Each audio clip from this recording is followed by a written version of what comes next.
Welcome to Canucks After Dark. Here are your hosts, Parker Hallowell and Clay Emo.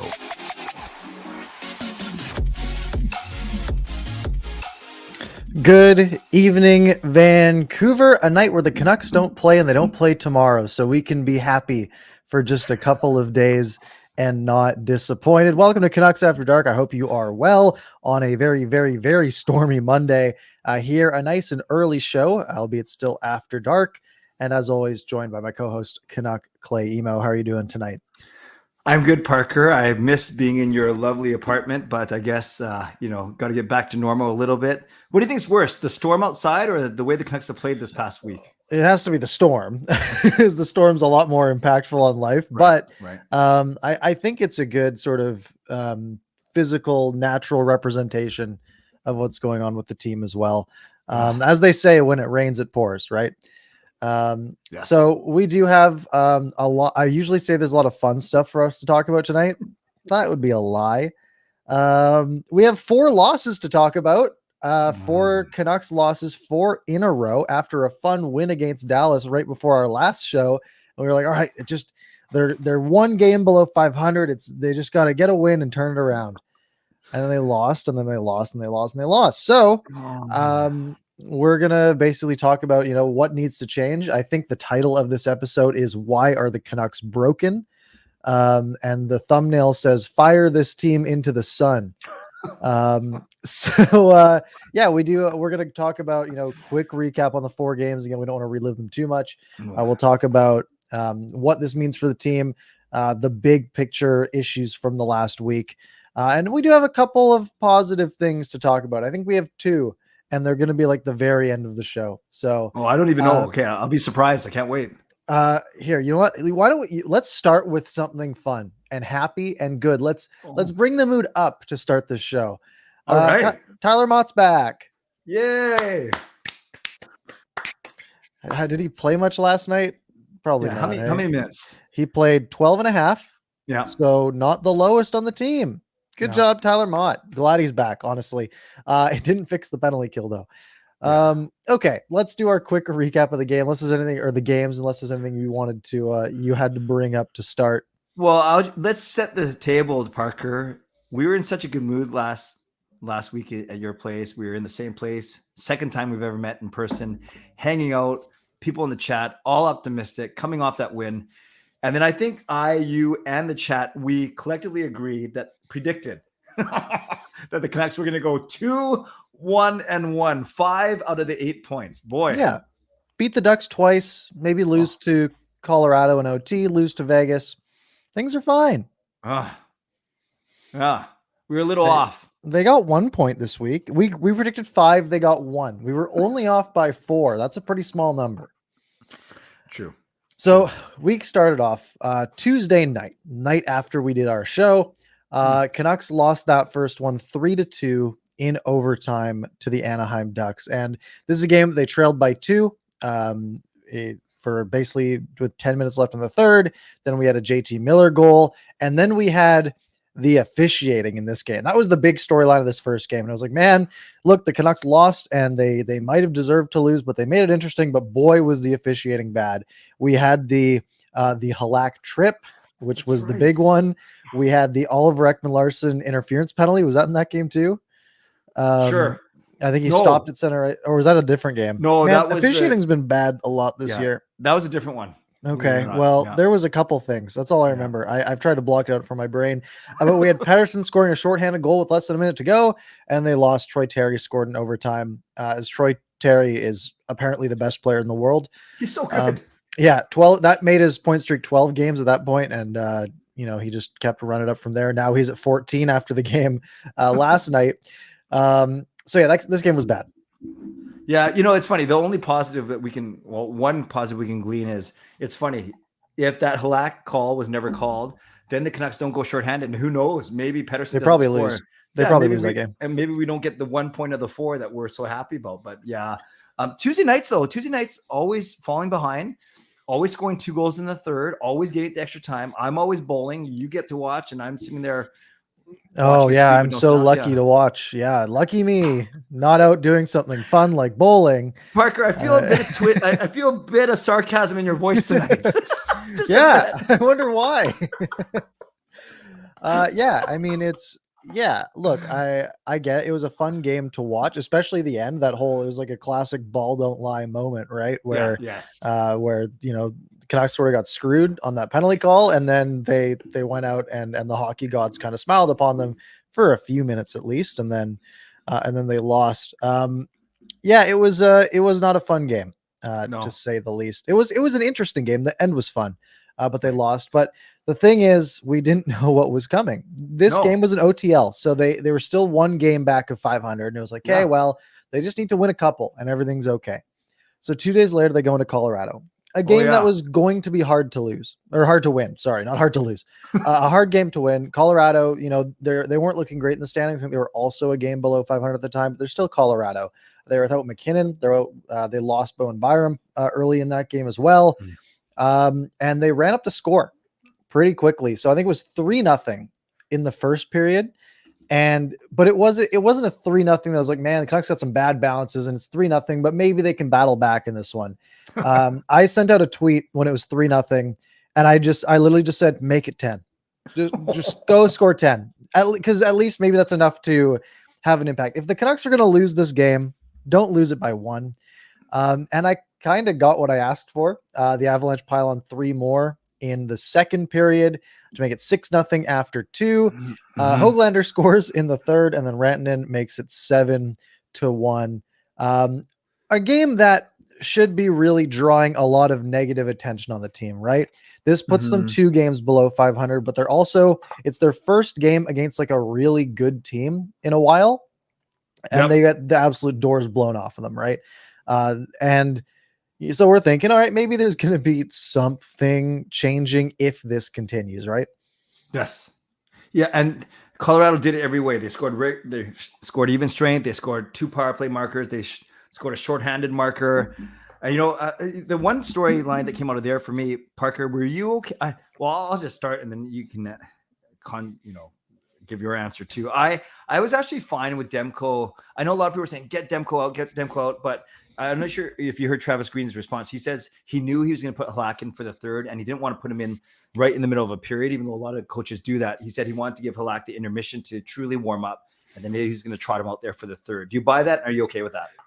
I think that's a fair response. Yeah. However, how I look at, I think they mentioned a stat on the broadcast. I think it was that Travis Green hadn't pulled a goalie in like 2 years, right? It was like 2019, the last time a goalie that started the game didn't finish, and it wasn't injury related. Yeah. So I was going by the assumption that he wasn't coming out. And to me, it was like, okay, well, once it's 4-0, halfway through the second period, the game's over, right? The team's not coming back, and it wasn't Demko's fault. He got hung out to dry completely. I mean, the shots in this game ended up being 35-22, right? It's not like the Canucks were really close to coming back here. So my thought was, look, you're going to try, if this team is going to make a push for the playoffs, which is now getting harder and harder as the team goes 2 games below 500 at this point. Yep. You're going to need Thatcher Demko playing 55-60 games of the season. Oh. You need him. You got to, if the game's lost already, take him out, right? Get some minutes off of him, right? Even if it's 10 minutes of a game, you're risking injury, fatigue. There's a back-to-back coming up, right? Like, it was just my opinion, just get him out of the net. Now, the fact that he didn't start the third, that's good. And I think it's fine, but I wanted to see him out there, especially since they scored 2 more in the second period. It was like, okay, now we're just adding on to the pain here. Just get him out.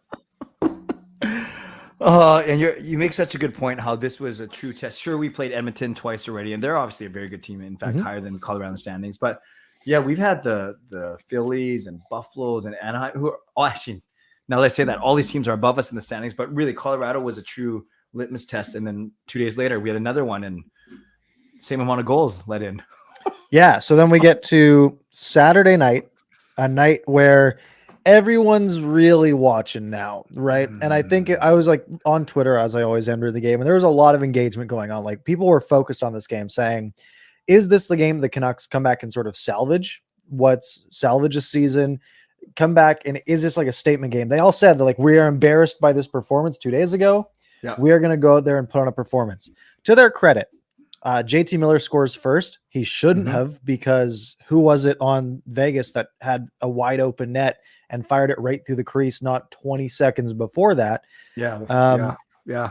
So that it should have been 1-0 Vegas. Canucks get a break. Miller goes the other way and scores a pretty weak goal, but it's 1-0. And then Tanner Pearson scores 3 minutes later. So it's 2-0. And we're looking at this game. We're saying, okay, the Canucks have a lead. They scored first for once. They scored second, which is very rare. And now they just need to hold on to it. You get a Dadonov goal late in the first, and then the second period, Vegas scores 2 more. And it's 3-2 Vegas at this point. And what's your confidence level at this point when it's 3-2 for Vegas? Canucks have given up 3 unanswered goals. Yeah, I'm not just saying this, Parker, because I know the end result. Actually, I'm going to go contrary to that. I felt that game was going to be a true shootout, back and forth.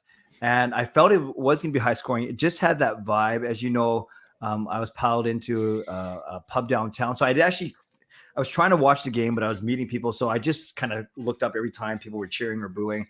I think to back up that first goal for Vegas with 14 seconds left on the power play, that's kind of a backbreaker, right? You hate to give up goals in the last minute of a period, and 2-0 going to the intermission is a lot better than 2-1. And so to answer your question though, when they went up 3-2, I wasn't particularly worried. And as we saw, the Canucks were basically there until the 10 minutes left in the game.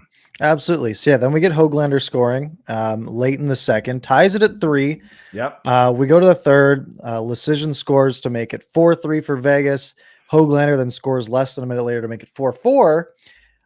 And then everything just sort of falls apart. The Canucks start playing pretty bad too. Like, it's just like they looked scrambly, they looked sloppy.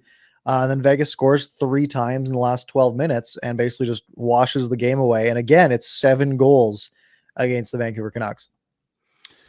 Yeah, and this was the first game that Pullman missed, right, of his 2-game suspension. We already knew that Hamnick wasn't going to play on this road trip because of vaccination, likely. So now you're playing with a defense that has Burrows, Hunt, and Bowie, right? You're not even playing Rathbone. Yeah. So that's tough. I'm not blaming them, but I remember Bowie made a bad pinch. I remember Hunt got caught out of position. They're simply not bona fide top 6 guys right now. Yeah. Brad Hunt only played 13 minutes that night. So on a night where the bench is already short, he got 13 minutes. Bowie got 14, and the rest was split among the other 4. Okay. Kyle Burrows played more in that game than Oliver Ekman-Larsson did. There's a fun stat for you. And Burrows, love his effort. He's not a top 4 guy. He's not even a top 6 guy sometimes. Yeah. I think Ekman-Larsson spent like 4 minutes in the box though. No, he's had 6 penalty minutes that game. So that's kind of why. Right. But again, the one thing I didn't mention is the Ducks game, they allowed a power play goal. In the Avalanche game, they allowed 2. In the Golden Knights game, they allowed 2. And then we get to the final game of that road trip, which was last night, and the Canucks again allowed 2 power play goals. We'll get to that later. But last night was the Trevor Zegras show. He was absolutely good, man. He was fantastic. Höglander scored early. As Höglander just continues to pile on points. In meaningless games, apparently, in losing efforts. But so he scores first and things are looking good.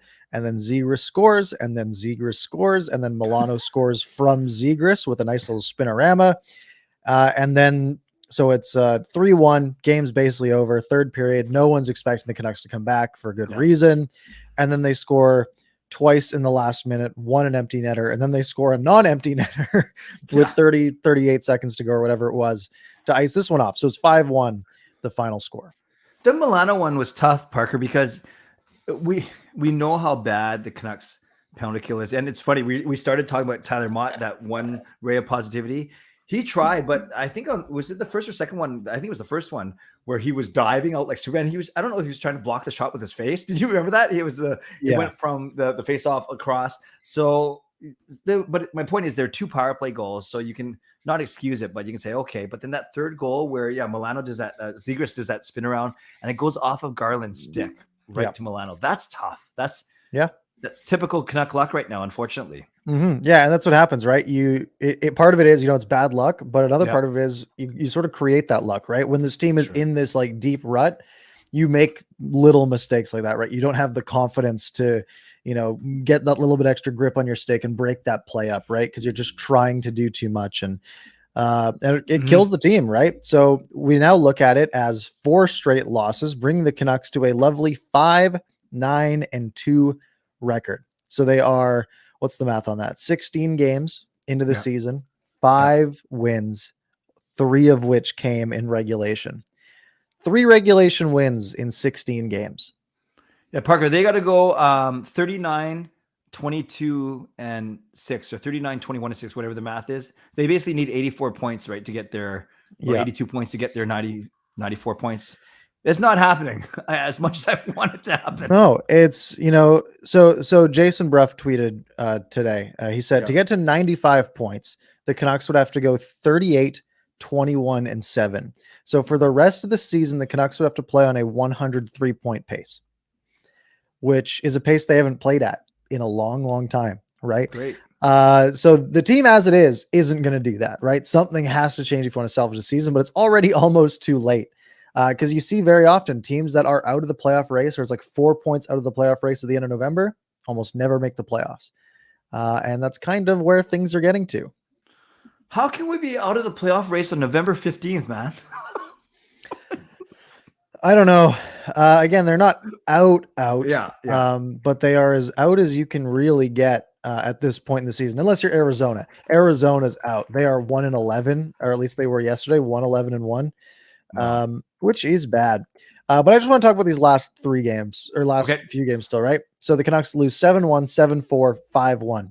So they're outscored in the last 3 games 19-6. I'm going to go out on a limb and say that's bad. It's like a football score. Yeah, a weird football score, but yeah, it's get there somehow, maybe. So there's some real failures going on here, right? 19 goals against in the last 3 games is really bad. Obviously, right? That's what, 6.3 goals against per game, and they're only scoring 2 per game. What's gotta change for, I mean, everywhere on the ice? Yeah. The 4 things: power play, penalty kill, defense healthier, more scoring from our big guns. I'm not saying anything that no one else has said either, but the one thing about the power play, though, Parker, it's one thing not to score when you get your chances, right, to go 0 for. But what concerns me is the last 2 games, I think they've only had 1 opportunity, right? 0 for 1, 0 for 1.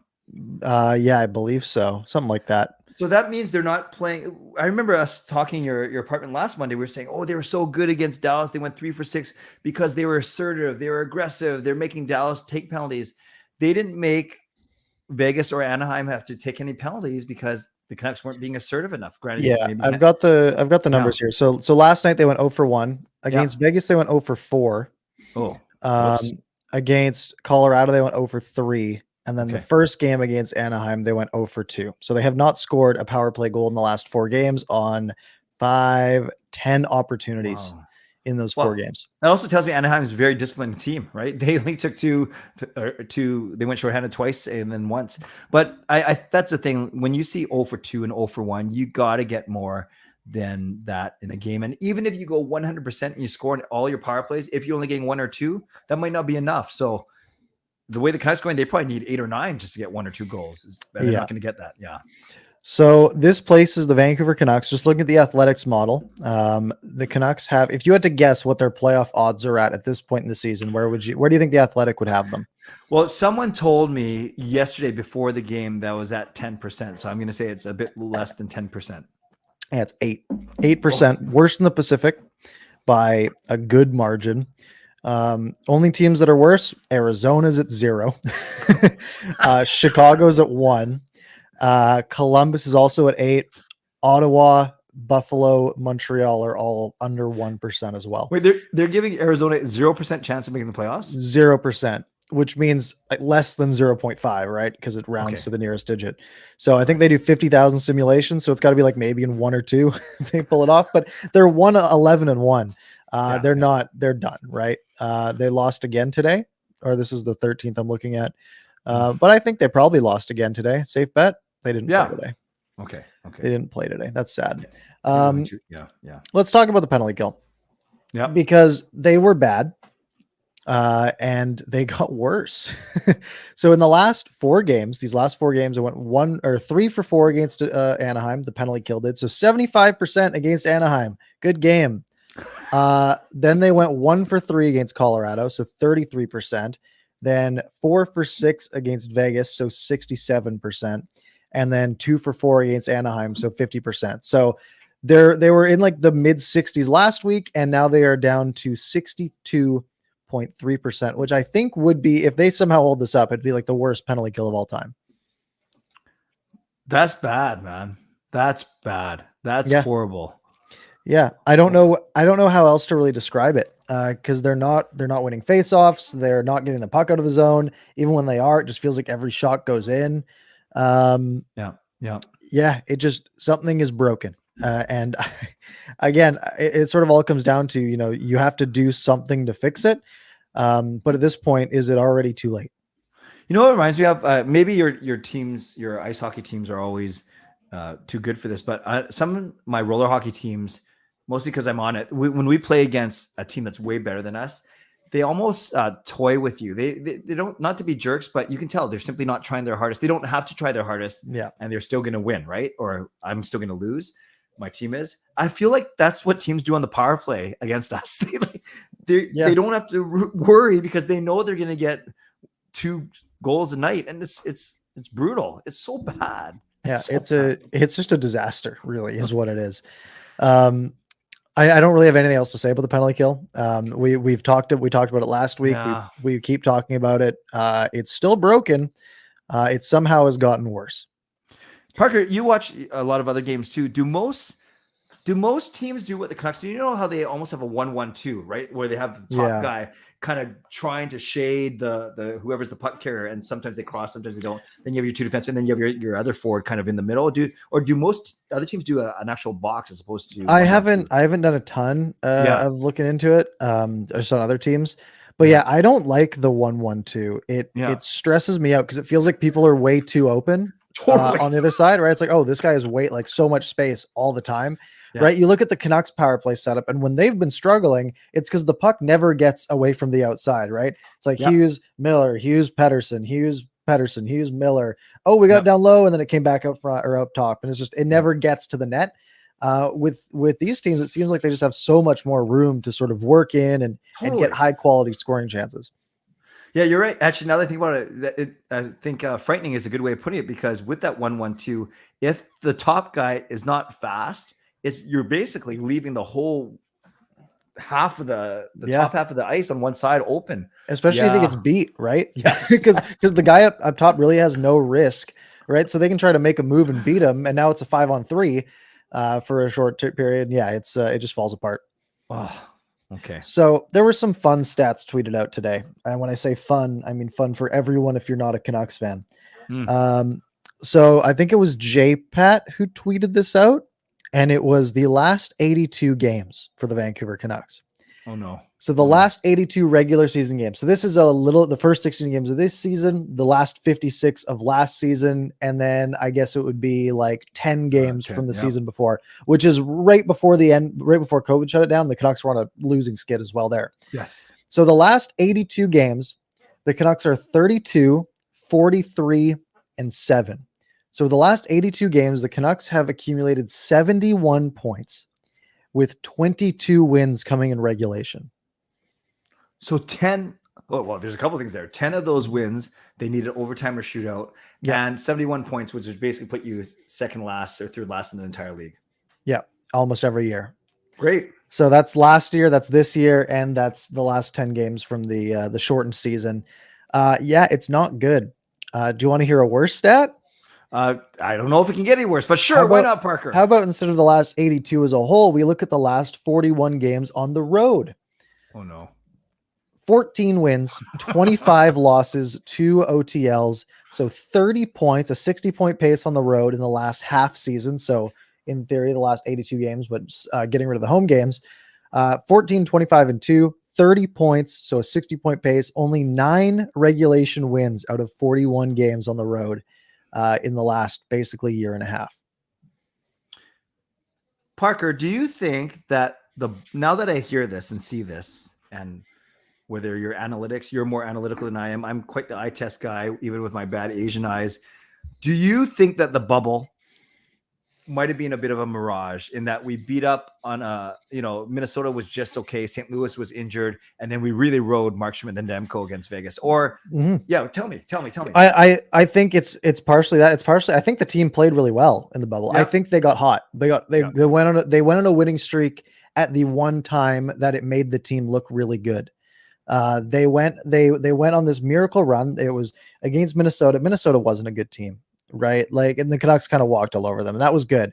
Then they took on St. Louis, who also they were injured. They just weren't playing well. St. Louis as well. And the Canucks again kind of walked all over them. Won it in 6 games, but it felt like they were in control that whole series. Phenomenal goaltending. Yeah, and you're right. Those games, you're right. The team was playing well. Those were fun games to watch, right? Guys like Beagle and Mott were scoring.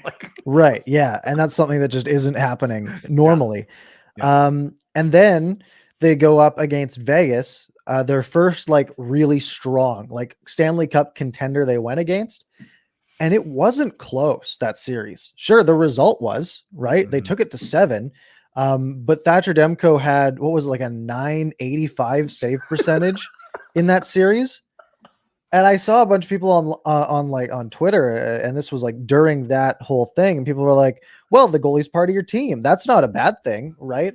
And it was sure, but are you going to go of the mindset of, well, you just have to get into the playoffs and you have a shot, when your only shot is if your goaltender goes on a 985 run? Because if you're putting all your chips on, Thatcher Demko is going to have a 985 save percentage all 4 rounds of the playoffs, you're going to lose your money, right? It's just it's a losing bet 100% of the time. So the Canucks go on this run, and I think in the long run, it's been a negative impact for the team. It was very fun. Don't get me wrong. I loved every second of it, but it brings up these expectations, right? And it allows management and coaching to then make these promises and say, look, we have a team that, they made it to the bubble. They played well in the playoffs. We just have to get to the playoffs, and we have a team that can compete.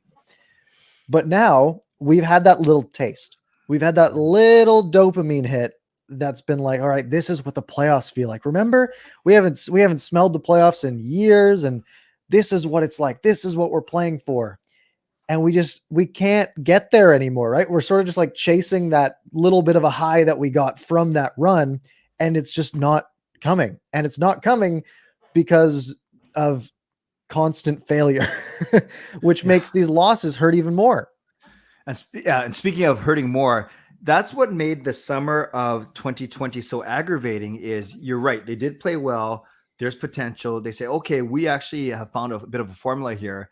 And then they lose 4 key players, right? That are important on the ice and are important in the locker room, in Markstrom, Tanev, Toffoli, and Stetcher. And sure, you can look at them individually and you say, well, now we have Demko for the same term, $1 million a year less. That's fine. You can justify that. You can justify that Tanev was maybe too expensive for our liking. But when you look at those 4 guys as a whole, that's a big loss. And then you replace them with only Schmidt and Holtby, who aren't even here a year later. Mm-hmm. Yeah.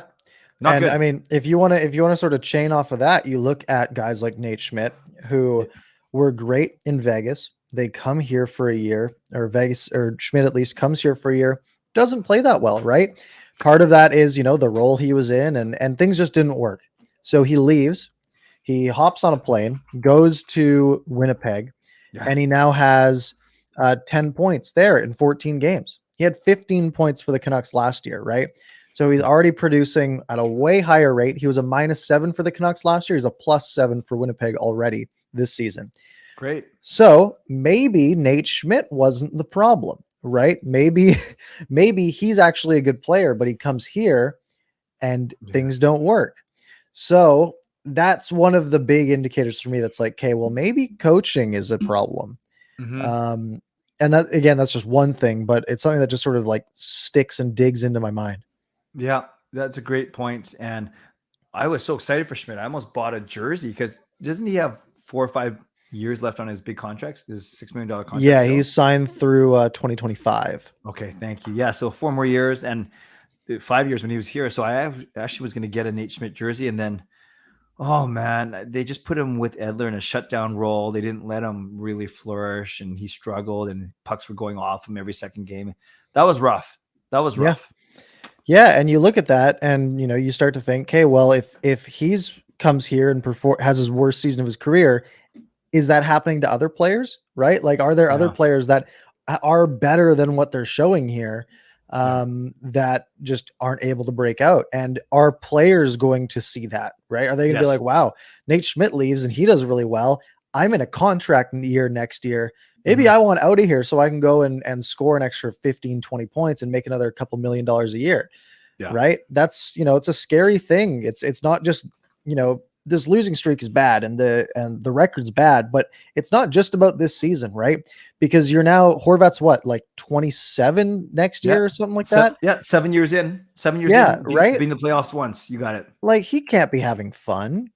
I'm not having fun. How would he be having fun? He's actually losing these games, right? You have Elias Pettersson, who, sure, he's playing bad, but I'm sure he doesn't like losing.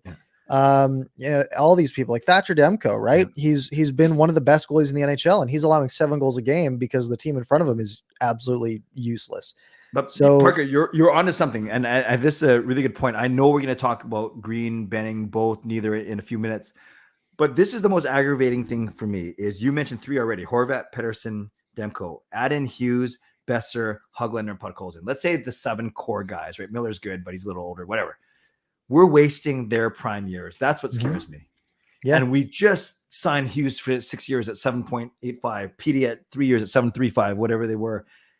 This is now they're out of their ELCs, which you really want to take advantage, but you still got to take advantage of their first part of their big contracts. And we're wasting those away. That's what scares me. Yeah. Players don't peak at 27 anymore, right? You look at all the, right? Like, if you like almost everyone who is, sort of does any analytics or something, and they look at, and they build these age curves, right? And they look at the average player forwards, they peak at like 23 are like their best seasons, right? And sure, there's outliers, right? There's Alex Ovechkin, Sidney Crosby, but that's like the top 0.5% of players, right? That is the peak of the peak players. But your average player, right? Your average star player, right? Your Brock Besser, your JT Miller, all these guys, it starts to go down pretty quickly, especially once you get closer and closer to 30, right? You're on the clock, right? And the Canucks keep putting themselves on the clock. This 3-year Pettersson contract puts them on the clock. And here's another year that looks like it's probably just going to be down the drain because of just consistent failure. Did you say that most players peak at around 23 years old? Yeah, that's the age curve I've seen. Okay. So what you're saying is you're entering your prime basically, and I'm double out of my prime. Yeah, screw their prime. It's my prime. I want to have fun and watch winning hockey, like. Oh, by the way, and I don't want to go too far off tangent, but I love your response to a thread I saw on Twitter. And I've been saying the same thing is it's a lot more fun when the team is winning. And forget even about the numbers. Forget about subs and views and donations and members. Simply turning on your camera, looking up stats, and talking about what you see or what you believe. It is way more fun when the Canucks win.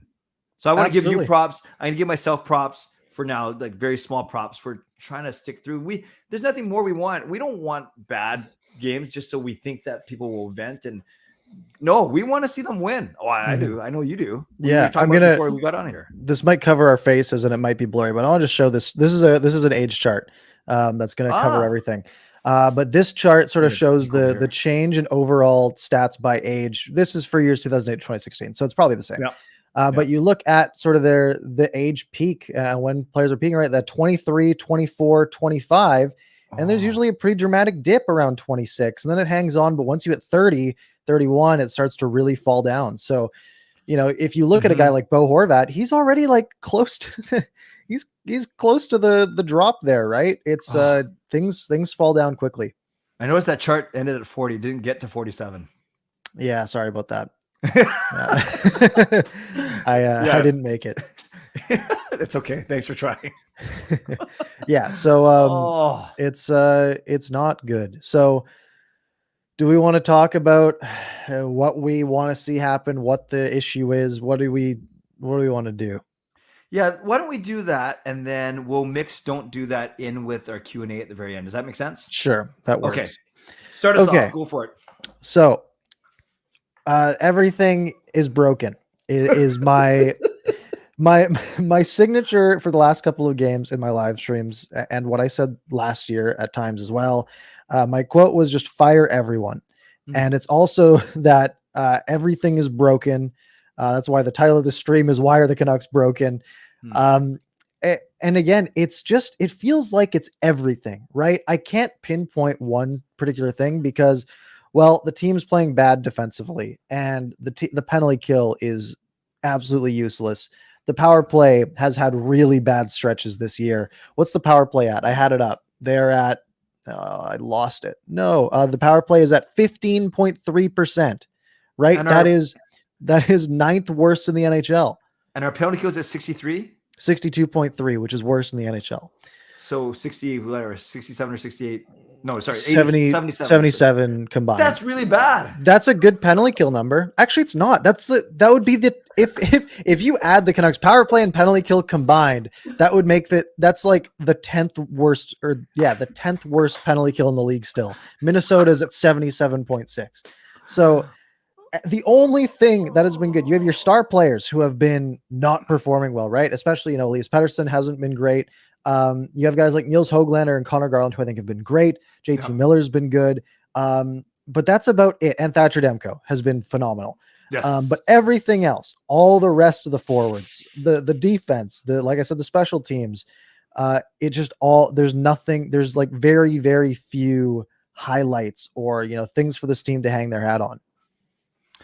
Yeah. Two things I'll say. You bring up a lot of good points there, and we could probably go for a full hour just on this one particular question. I think our defense is bad, and that translates to bad offense too. Hughes has been playing well. OEL has been playing pretty well. Really good start. Tailed off a little bit, still playing well. Myers has actually been okay, but then after that, Hamnick's still figuring himself out. Pullman's up and down, and we talked about the lower end of the. So when you're already having trouble keeping goals out, and then those guys aren't really helping with offense except for Hughes, that makes it a little tougher. That's the first thing. And then I'll wait. I'll let you continue this conversation. Then I'll jump in with my whole going back and forth between Green and Benning, because as you know, I flip-flopped a couple of times, and now I'm back to, I think Benning should go before Green. Last week I was Green before Benning. The week before that I was Benning before Green, and I'm back to Benning before Green now. Mm-hmm. So some advanced analytics for you here. I'm ready. Goals against per game. Canucks are 27th in the league. Allowing 3.38 goals per game. Goals for per game, the Canucks are 26th. 2.5 goals for per game. So when you're okay with one of those is really low if the other one's really high on the standings.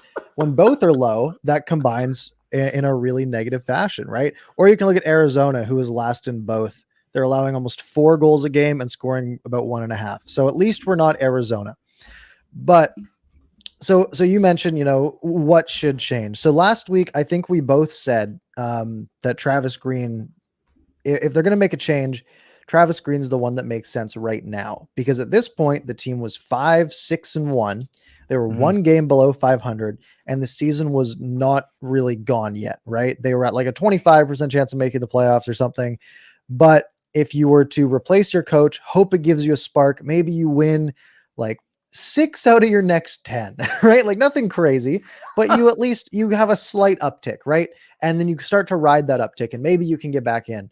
But now being 5-9-2 and being down to an 8% chance of making the playoffs, and like we said, having to go on a 103-point pace the rest of the way, I don't know if a coach does that. I don't know if a coach takes you from basically a team that, like I said, over the last 82 games has been on a 71-point pace. And I don't think a coach is netting you an extra 32 points a season pace-wise, right? It's not that big of a difference, right? No. Even if we think this team is good, like we said, we think they're 94, 95 points good at best. They're not 103 points good. Yes. So at this point, I hate that 16 games in the season, I'm leaning on the edge of writing off this season, but the numbers aren't good, right? We can argue about like, oh, you're giving up too early, all we want, but statistically, odds just aren't great. Yep. I mean, I'm sure if you go back in history and look at how many teams that start the season with like 12 points in 16 games make the playoffs, it's probably not a lot.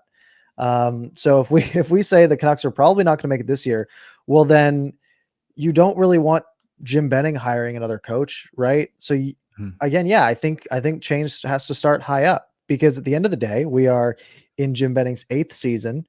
They've made the playoffs twice, one in a really weird fluke year with Willie D, that they somehow got 101 points off the backs of Jason Megna and Michael Chaput. Yeah. Which again, that was a fluke, because the following year they were terrible and boring. And then they make the playoffs again in a season that probably saved them by getting shortened, because the Canucks were in a tailspin once Markstrom got injured. So even then, sure, the Canucks make the playoffs 2 out of 7 years, and they're probably not going to make them this year. So 2 out of 8 years. You look at every GM in the past in the Canucks history, none of them survived that many playoff misses. None of them survived that many years of failure.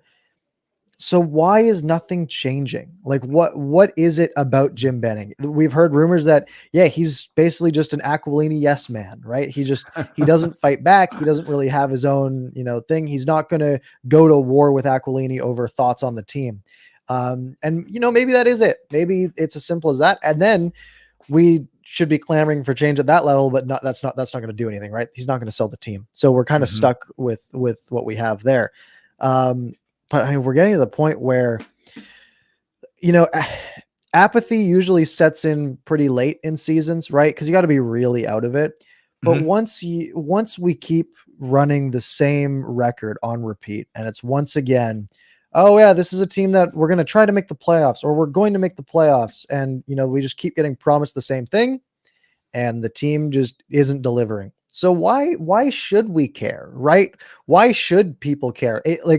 Last night, a Sunday night, again, I was on Twitter. I always have Twitter up while I watch the game. It was dead. No one was talking about the game. That's what I heard. Yeah, because why bother, right? It's a Sunday night. It was a 5:00 game. Go do something else with your time. You're gonna enjoy it more. The team's probably gonna lose, and it's probably not going to be a very exciting game. So why bother?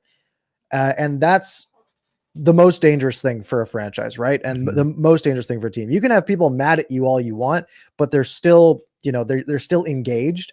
But once they don't care, then there's nothing else. Oh yeah. So much there to unpack. I'll say 2 things. The first one, when you lay out the numbers, the fact that they are 5-9-2, 12 points in 16 games. How about this for a sobering fact, Parker? And this is where the 8% comes from. Just to get to 500, the Canucks have to win 4 straight. And now you're at 20 points in 20 games. That's just to get to 500. But as you've pointed out, 500 doesn't get you, 82 points doesn't get you in the playoffs. You have to get to 94, 95. So that's where the crazy math comes in. We have to have 4 or 5 of these 4-game win streaks, which is just nuts. Right. And who do they play on Wednesday night? Oh, the same team that beat us 7-1. Yeah. Colorado. Friday night, they play against Winnipeg. Winnipeg is doing pretty good. Yeah. Right. Winnipeg's where in the standings? They have the 12th best record in the league. They're 8-3-3. Then they play the Blackhawks. They better win that game. Absolutely. Because Chicago's terrible. Yeah, and that's what I was going to say. That was my second point, is with these 3 games at home, Parker, we've heard a couple things. Number one, I agree with you on the apathy, and that's what a lot of people are talking about now.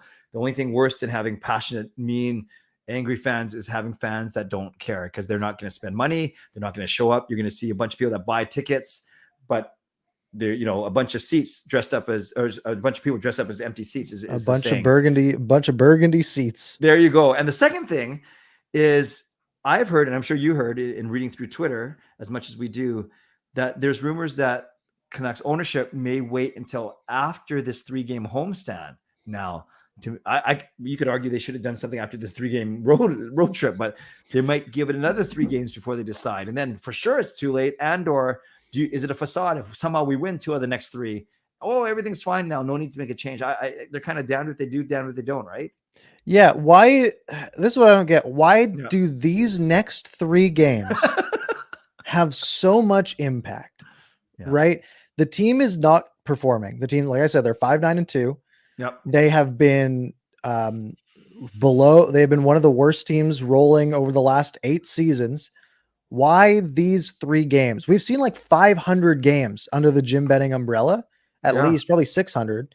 Yeah. Why do these three matter, right? 0.05% of his tenure. Why does that have such a big impact? It doesn't make any sense. Why does I heard rumblings, on Twitter, and people will be like, "Oh, Francesco wants to, Francesco thinks that social media is just overreacting, and they're not. They're just a vocal minority, and he wants to see, how the arena actually is on Wednesday night. Why? Why does that matter? The team's bad. You know that the real fans of the team, people who are dedicated enough to be on Twitter and aren't Caleb, are ripping the team apart. Is Caleb real, by the way?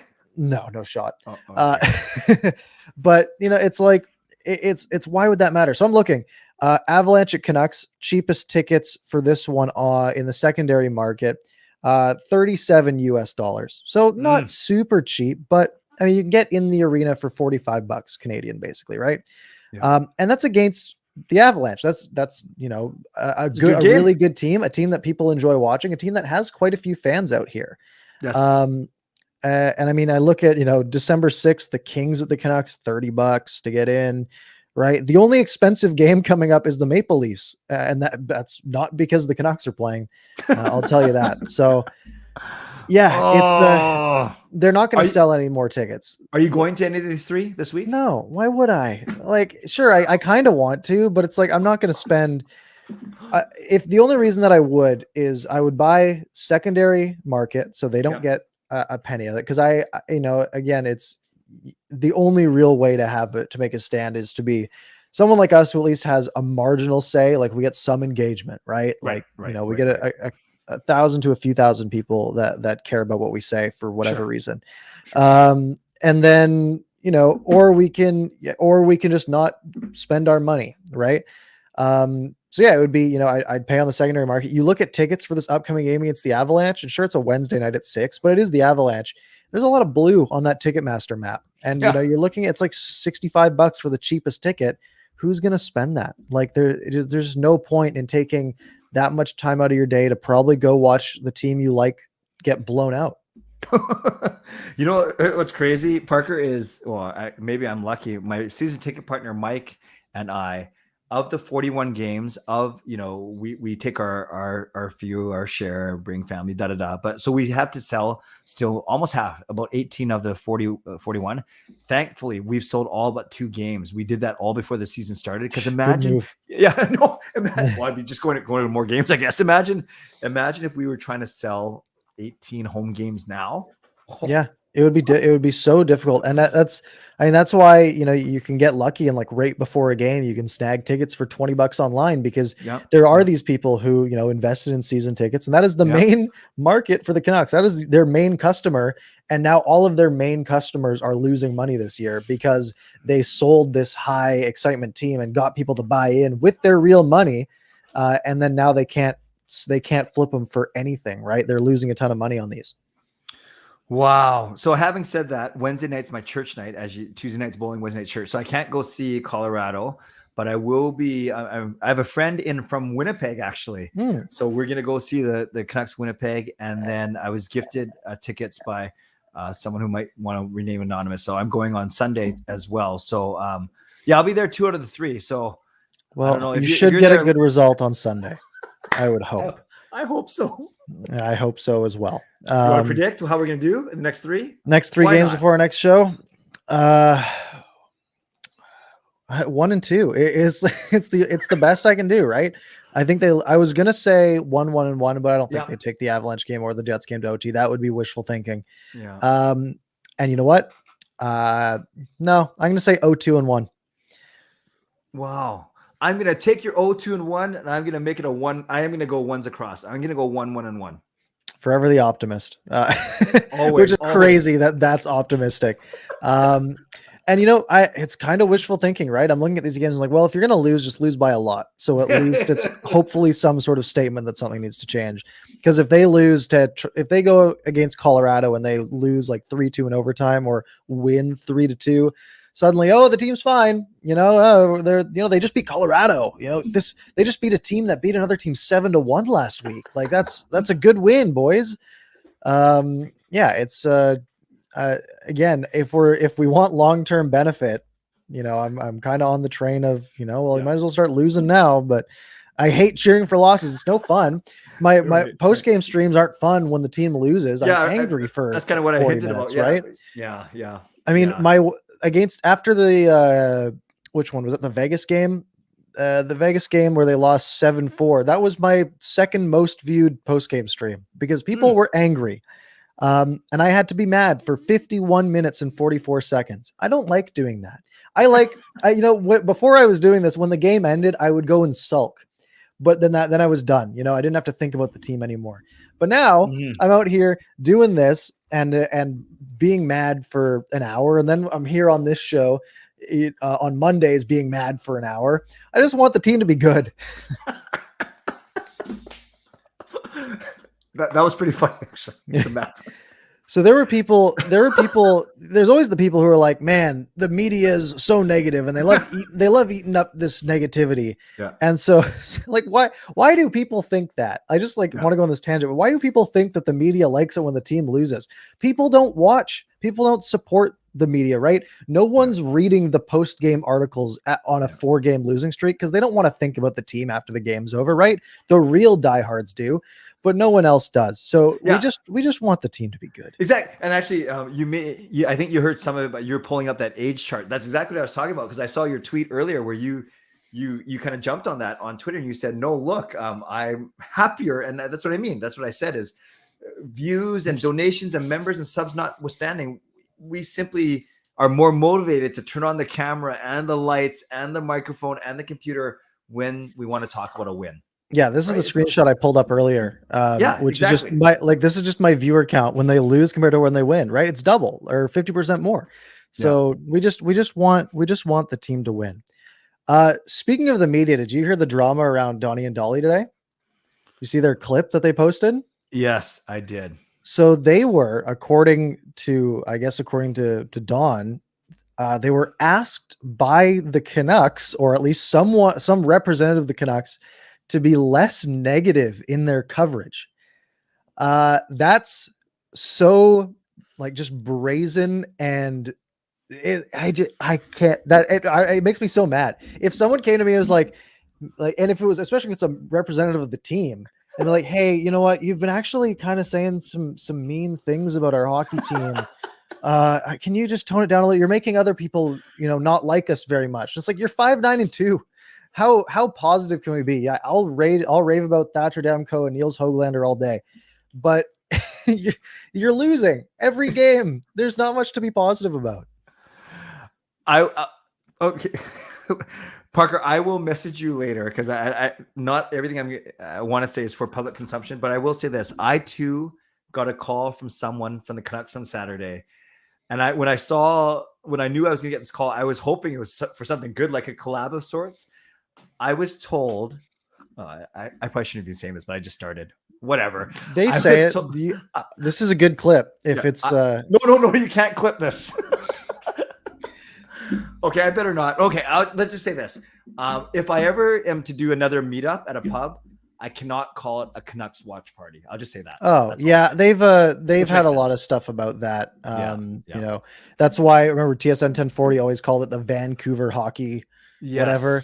Yeah. They don't like you using their name unless you're affiliated with them. So I get that. I get that truly, in all seriousness, I get that Rogers pays a fee, and I get that. And I actually called it Canuck Clay meetup as opposed to Canuck. But I actually said to this person who called me, and I'll text you later who it is, or once we hang on. I said, but don't you want people like me doing stuff like this we kind of need some support and some, grassroots support. And this person acknowledged, yes, it's true, but it's more of a technical. And it was very, very respectful. I just think they should have more stuff to worry about. I guess that's my point, right? Yeah, that is one of the things, like legal trademarks, though. If you don't protect it sometimes, then you can kind of lose it, I guess, is sort of the way it works. But it is. You'd think there's some other stuff to worry about. But this Donnie and Dolly thing, it's just crazy to me that they would have they would have the gall to say something like that what was his quote? Do you remember what his quote was? Well, one of them, I don't use that word. What Dolly said. Yeah, I just want to find it. You use the B word. Stop B-I. I'll say it. He said, all right, I'm ready. He said it on TV. He said, "Don't bitch about the negativity when you've lost 8 years in a row." Yeah. Exactly. Just start winning games and we're going to be more positive. Yeah. Yep. No, you're right. No, and actually that word isn't that bad. But you know what's, I was giggling, Parker, because I'm so giggly always, but this coupled with my little escapade with Marie when I was posting stuff that I wasn't supposed to be, I got in trouble from the Canucks like twice now in this calendar year. Yeah, they're gonna ban you. I'm gonna do a thumbs down meme, I think. Maybe that's what I'll do. Yeah, but we'll Yeah. So by the way, guys, we are wrapping up right at 9 because I have to go right at 9. So quick questions. Fire in some really quick questions. We'll answer like 2 or 3 of them. And I mean, I've been answering. I mean, I'd spend my entire post game show answering questions, and it is they're not getting fun. So I've probably answered most of them before, but we will honor your questions, your quick questions with quick answers because we know we only have 5 minutes. So we will pledge to try and be quick in our answers as well. Yeah, absolutely. I'm gonna see if I can find some earlier ones. Sure. But Vangirl, a simple one. Do you think the Canucks turn it around? Not to the extent of making the playoffs. You? Yeah, I think again, if they fire everyone and it's enough to give them a bump, it's like, hey, well, they'll miss the playoffs by 10 points instead of 20.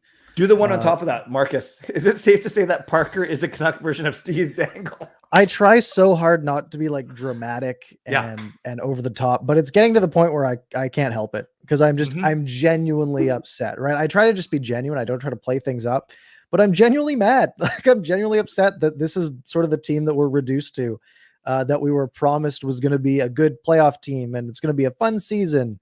And this is what we get. Yes. Adam, the one he just put up is good. Someone suggested sending PD to Abby, but as far as I know, he has to go through waivers. He does, right? He's past he can't go through. threshold. He can't go to Abbotsford. He would get claimed immediately. That would be a crazy. Bad move. Put on Devon's because we never really answered. I say Benning. You say. So I say Benning, but what do you think will happen? I still say I think. You and I think say they'd move Benning first? Yep. I think that Green gets fired before Benning does. And I think, again, it's Jim trying to save his job. Right. And I was going to ask you actually earlier, do you put any credence into the argument that no, they wouldn't fire Green because they just signed him to 2 years and now you're going to pay his replacement and him 2 guys to coach, one team or one job? Yeah. I mean, I get it. And I think that's, I wouldn't be surprised if that's an angle that Francesco has. But also you're a billionaire that owns an over $1 billion valuation sports team base or like $750 million sports team. Right.